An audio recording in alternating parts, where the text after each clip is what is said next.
Hi there. Hello. It's me, Joe. And me, B. And today is a fantastic day to say Happy St David's Day. Dydd Gŵl Dewi hapus. On March the 1st, it was St David's Day. Ar Mawrth y gyntaf oedd yn diwrnod Dydd Gŵl Dewi. And St David is the patron saint of Wales. Felly mod Dewi Sant yn noddwr I Cymru.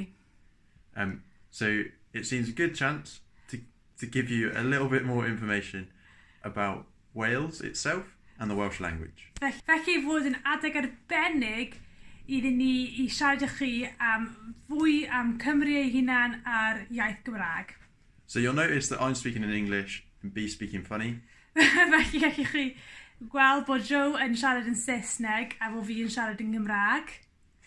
B said she's speaking in Welsh and I said funny, but you know what I mean. So in Wales most people speak English, but there's a number of the population who speak Welsh as their first language. Felly yn Cymru fod llawer o bobl yn siarad yn Saesneg, ond hefyd fod llawer o bobl hefyd yn siarad Gymraeg fel fy hunan. So some people go to English speaking schools and others Welsh. Felly fod rhai yn mynd I ysgolion Saesneg a fod rhai yn mynd I ysgolion Gymraeg. So here's a couple of simple Welsh phrases that you guys can learn in the Welsh language.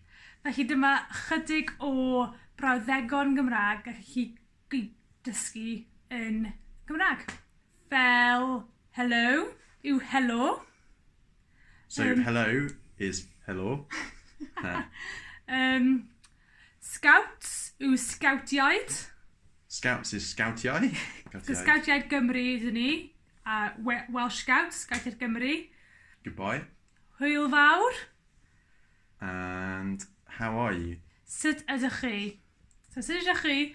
So if I was asked to be if B was to ask me how I am, she would say, sut ydych chi heddiw? And then I'd reply with, I'm good, thanks. Da iawn, diolch. And it's as simple as that.